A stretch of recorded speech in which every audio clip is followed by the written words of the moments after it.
स्वयंवर संपन्न हुआ, हमें यहां से चलना चाहिए। ये स्वयंवर सर्वसाधारण के लिए खोल दिया जाए, किसी को भी लक्ष्य भेद करने का अधिकार और अवसर दिया जाए।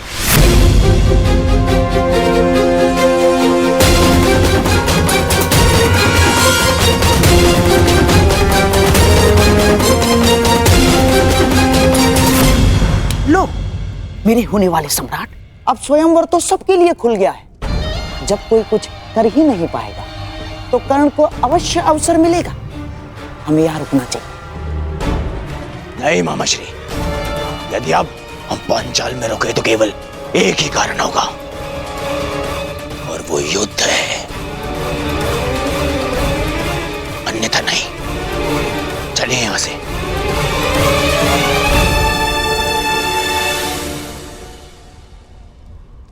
अब तो स्वयंवर सबके लिए खुला है, फिर भी कोई समक्ष नहीं आ रहा। क्या मेरी पुकार योद्धाओं तक नहीं पहुंच पा रही?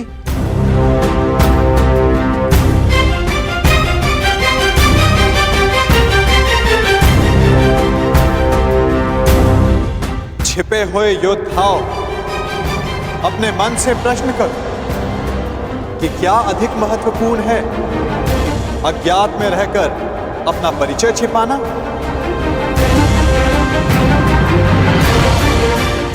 पराक्रम से अपना अधिकार पाना, अपनी श्रेष्ठता सिद्ध करना?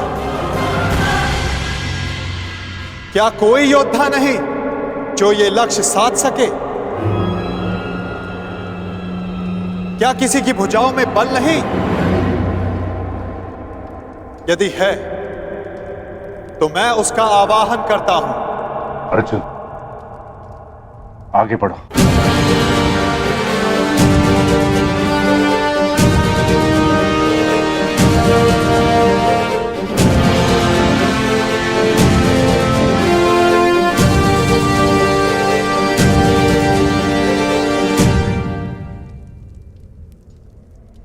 ये लक्ष्य मैं साधूंगा।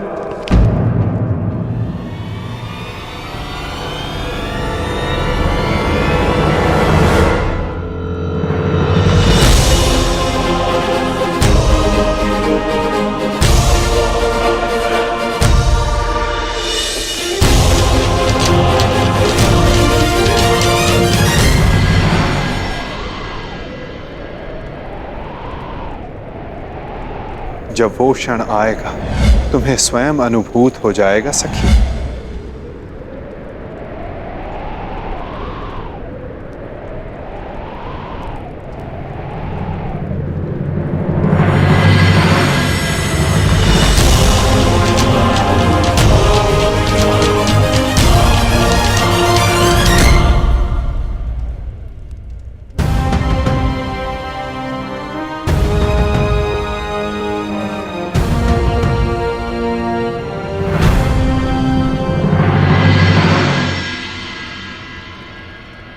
पहले एक सूत पुत्र आया और अब ब्राह्मण। सत्य कहा था देवकी नंदन ने, ये स्वयंवर तो अविस्मरणीय रहेगा।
पांचाल नरेश, लक्ष्य संधान की अनुमति चाहूंगा। ब्राह्मण देवता, आप भूलवश यहाँ आ गए हैं। यज्ञशाला दूसरी ओर है और भिक्षादान द्वार पर हो रहा है। जाइए। सुना है ब्राह्मणों के श्राप में बड़ी शक्ति होती है। ऐसा ना हो कहीं इस मीन को श्राप देकर नीचे गिरा दें।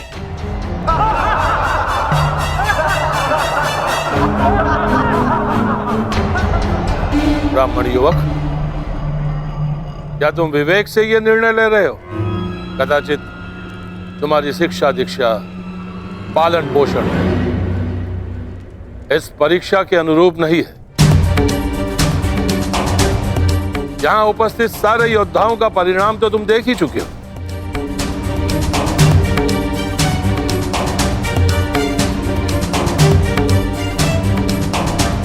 मैं आपके विचारों से सहमत हूं पांचाल नरेश, परंतु ब्राह्मण के बल पर संदेह नहीं करना चाहिए।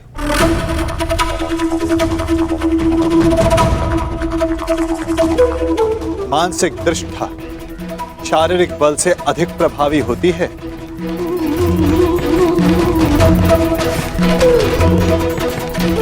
दिव्य अस्त्र का आवाहन करने वाले मंत्र ब्राह्मणों की शक्ति होती है। और फिर श्री परशुराम भी ब्राह्मण ही तो हैं। क्या उनकी शक्ति पर किसी को संदेह है?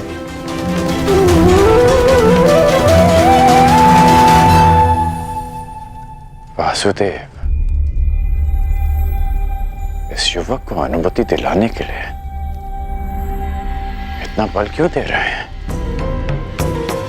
छोड़ो ना मित्र, जितना अपमान सहना था सह लिया। अब यहां रुकने का कोई अर्थ नहीं। चलो यहां से। रुको, मैं ये देखना चाहता हूं कि यहां क्या होने जा रहा है। और जैसा कि मैंने पहले भी कहा पांचाल नरेश, ये स्वयंवर है। अंतिम निर्णय द्रौपदी का होगा।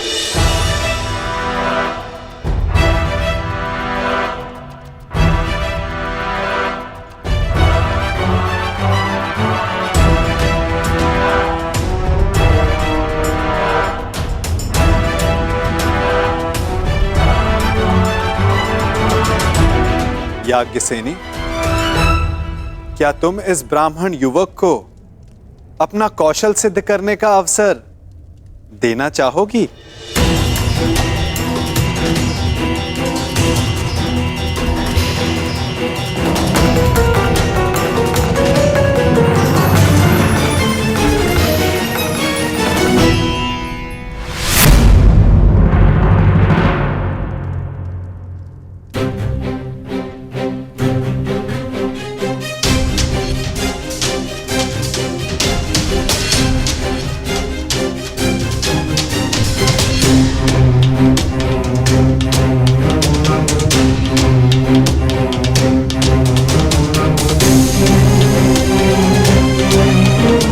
ब्राह्मण युवक, तुम्हें अनुमति है।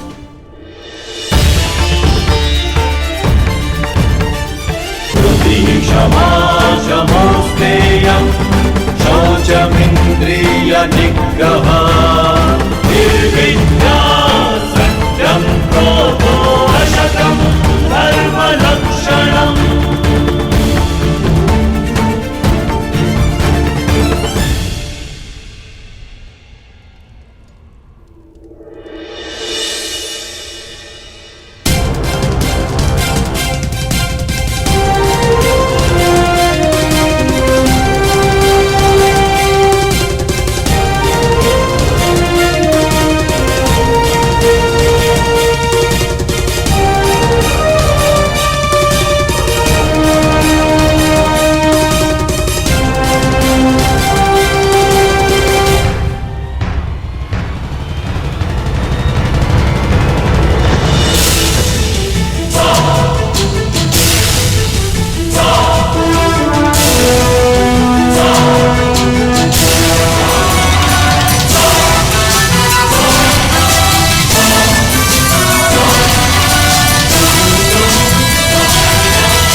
कैसे संभव?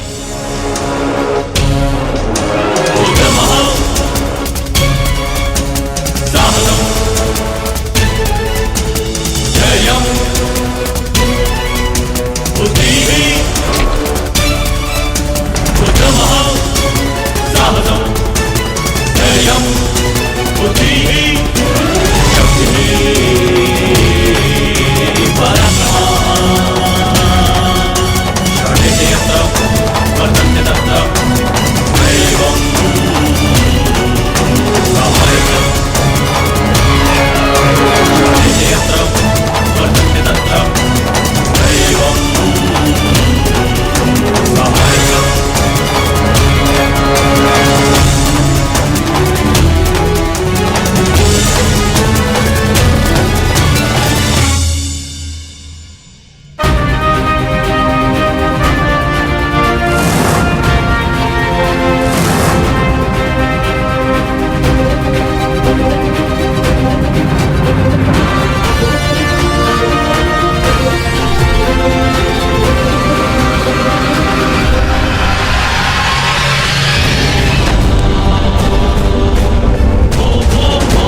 असहायोऽहं कृशोऽहम् अपरिच्छदाः स्वप्नेऽपि एवं विधा चित्तः मृतेन्द्रस्य न जायते।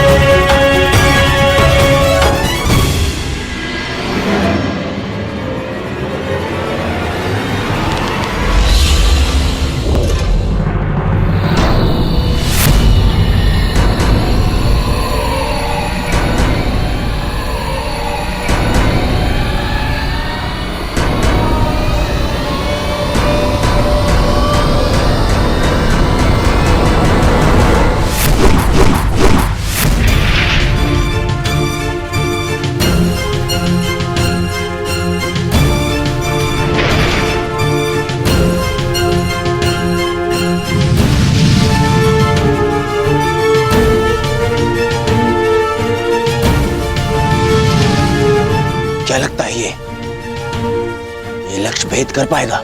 अवश्य मित्र, संधान सर्वथा उत्तम था।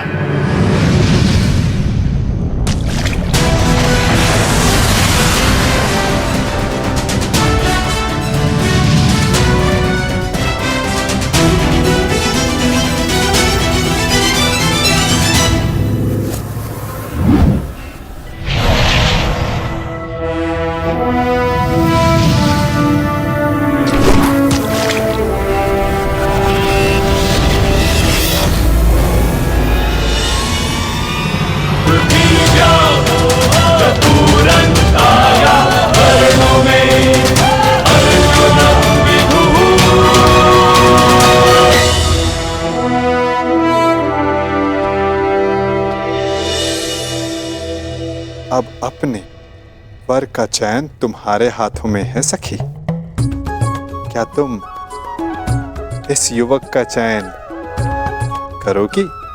ये चयन तो युगों पूर्व हो चुका है केशव।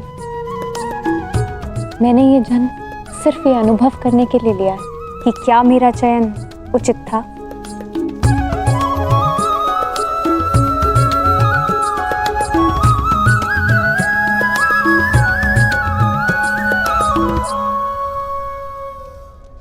एक साधारण ब्राह्मण ने लक्ष्य भेद कर कैसे लिया? जो तुम्हारे सामने खड़ा है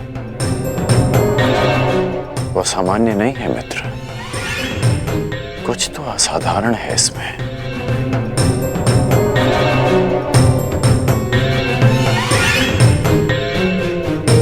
जो मैं अनुभव कर रहा हूं वो असंभव से भी परे है।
यदि अग्नि कुंड को ढक दिया जाए तब भी उसका ताप बाहर तक अनुभव होता है ब्राह्मण युवक।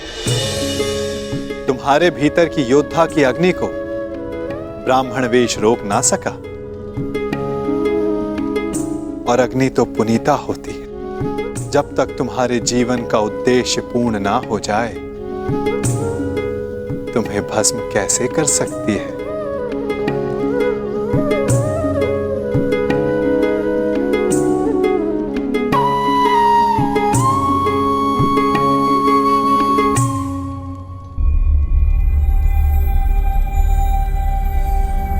इतने विरोधियों के मध्य से स्वयंवरा को ले जाने का अनुभव मेरा भी रहा है। उस अनुभव के आधार पर तुम्हारे लिए एक सुझाव है। यहां से शीघ्र चले जाओ।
क्या सोच रहे हो मित्रों?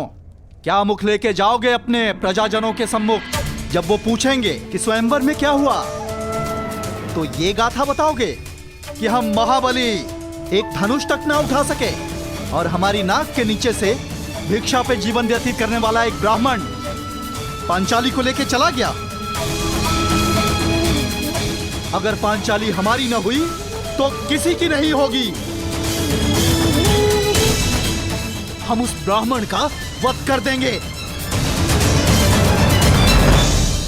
मुझे अनुभव हो रहा है कि शीघ्र ही यहाँ कुछ अशुभ घटित होने वाला है। अशुभ तो घटित हो चुका है मित्र। एक साधारण ब्राह्मण हम क्षत्रियों के माथे पे कलंक लगा गया और मैं ऐसा नहीं होने दे सकता, कदापि नहीं। मित्र, कुछ अनुचित मत कर बैठना। स्मरण रहे कि इस ब्राह्मण युवक ने परीक्षा में सफल होकर द्रौपदी का वर्ण किया। कैसे भूल जाऊं अपना अपमान, हस्तिनापुर का मान, तुम्हारा अपमान। चलो क्षत्रिय वीरों, हो तो अपने माथे का कलंक। चलो।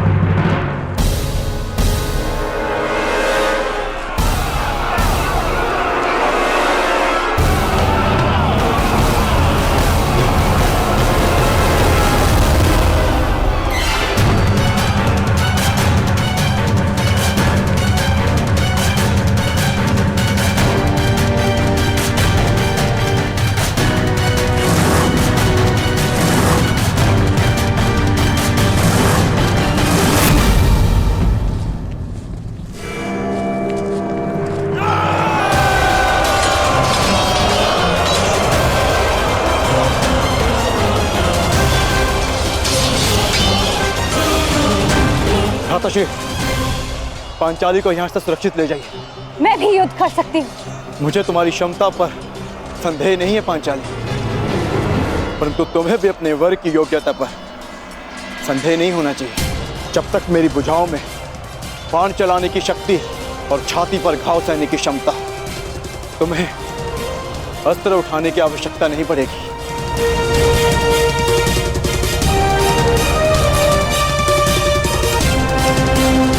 अंगराज, नियति सबको दूसरा अवसर नहीं देती, परंतु तुम्हें दूसरा अवसर मिला है। चयन करने में भूल मत कर बैठना।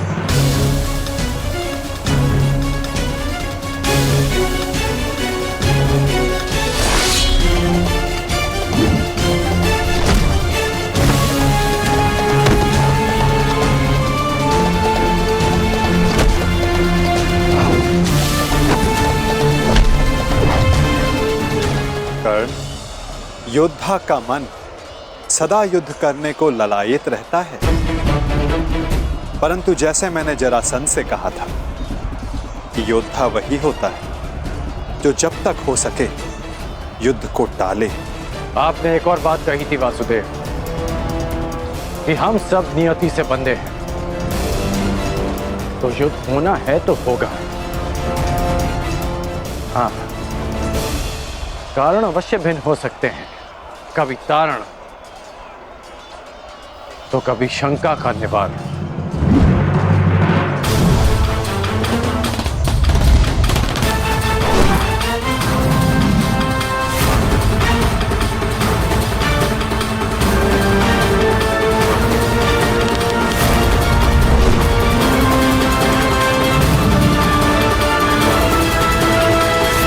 कैसी शंका अंगराज?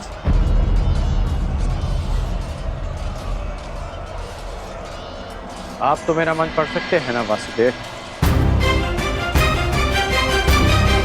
तो बताइए कि जो मेरे मन में चल रहा है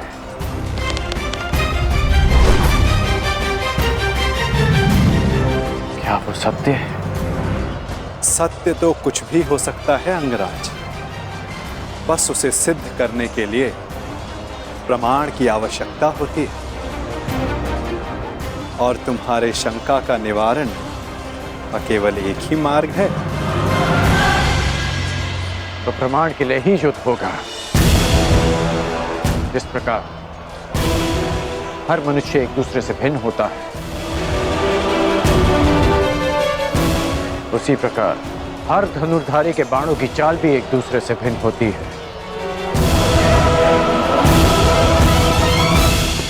हम सब नियति से बंधे, युद्ध होना है तो होगा। हाँ, कारण अवश्य भिन्न हो सकता है, कभी तारण, कभी शंका का निवारण।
स्वागत है अंगराज कर्ण, स्वागत है।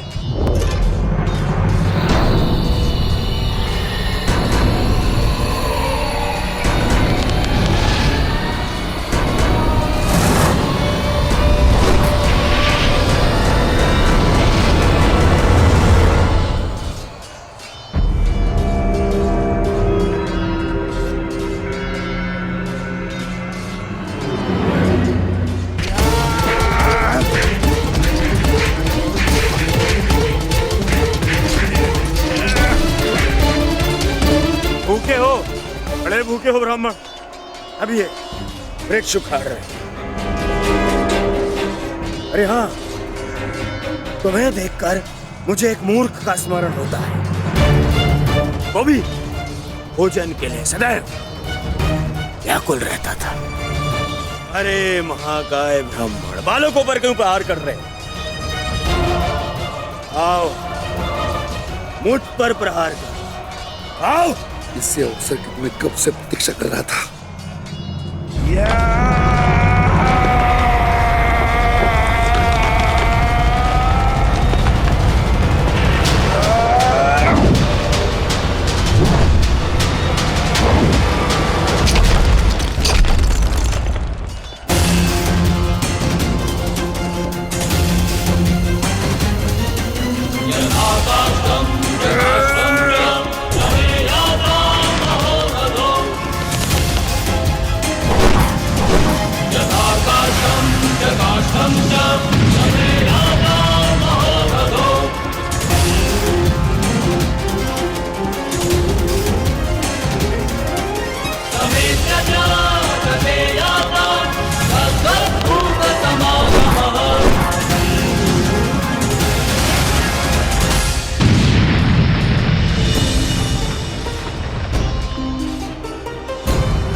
अद्भुत। क्या तुम सच में ब्राह्मण हो वीर?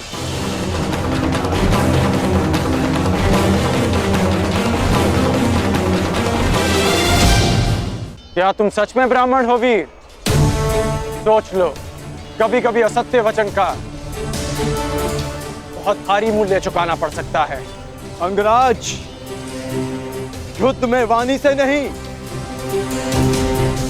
धनुष से काम लो, अन्यथा यही तुम्हारे अंतिम शब्द होंगे।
केवल एक ही योद्धा है जो इतना चपल है,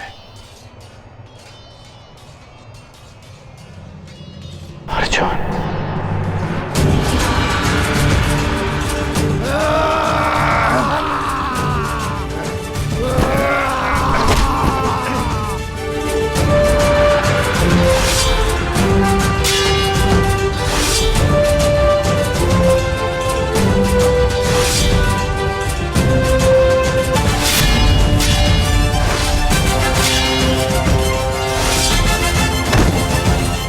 लाक्षागृह से जीवित बच निकले।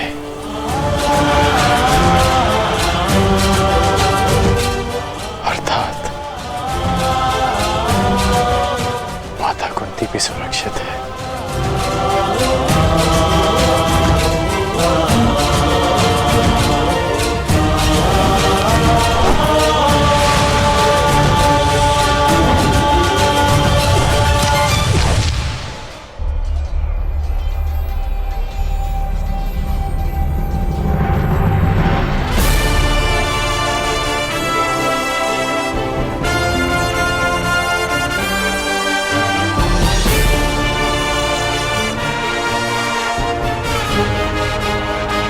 मैं समझ गया हूं कि तुम एक महान योद्धा हो ब्राह्मण, और मैं ये भी जानता हूं कि तुम्हें इस युद्ध की आकांक्षा स्वयंवर में विजय की आकांक्षा से भी कहीं अधिक है। और आकांक्षा मेरी भी यही है कि ऐसे ही एक वीर से अपना अधूरा द्वंद पूर्ण करूं। परंतु वो अधूरा द्वंद युद्ध भूमि में पूर्ण होगा, किसी अभिमानी के स्वयंवर में नहीं। लंका का निवारण हो गया, अब इस युद्ध का कोई कारण शेष नहीं। मैं तुम्हारे उज्जवल भविष्य की कामना करते हुए इस युद्ध को यहीं समाप्त करता हूं। जाओ ब्राह्मण पुत्र, तुम्हारी माता तुम्हारी प्रतीक्षा कर रही हूं।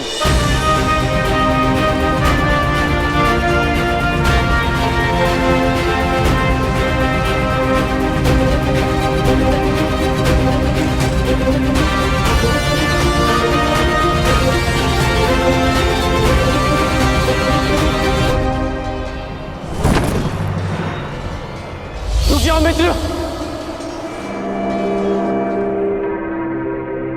ये युद्ध यहीं समाप्त करो मित्र।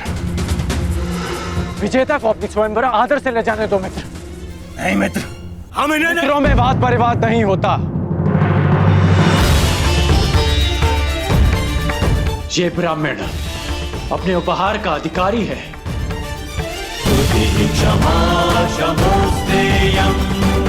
जाने दो इसे। शौचमिंद्रिय निग्रह निर्विद्या सत्यं क्रोधो दशकं धर्मलक्षणं दशकं धर्मलक्षणं।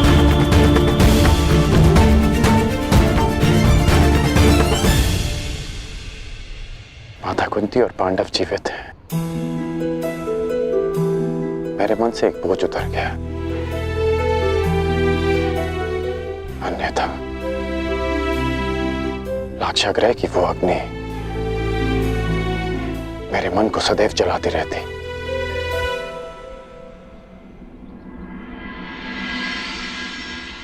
इसलिए आप पांडवों की मृत्यु की सूचना से व्यथित नहीं थे, क्योंकि आपको सब कुछ ज्ञात था। यदि ज्ञात ना भी होता तो भी व्यथित होने का कोई कारण नहीं था। कर्ण, अब तो सत्य स्वीकारिए केशव।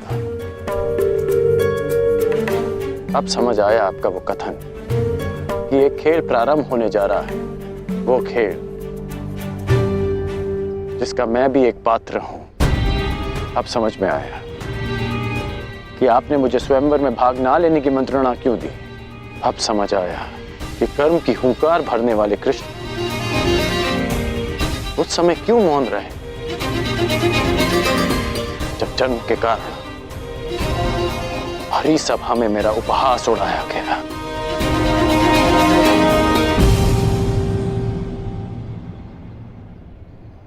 अर्जुन के लिए ही ना नटवर।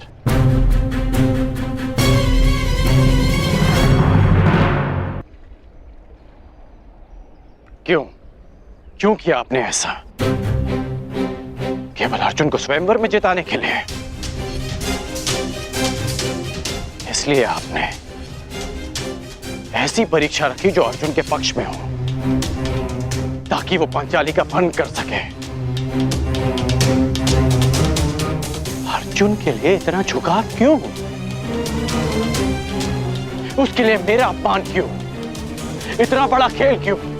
इतना पक्षपात क्यों? क्यों वासुदेव? क्या तुम ये कह रहे हो कि मैं पक्षपाती हूं मित्र? क्यों? क्या आप नहीं हैं? नहीं कर। मैं अर्जुन के उतना ही पक्ष में हूं जितना तुम्हारे पक्ष में। सत्य कहूं तो मैं सबके पक्ष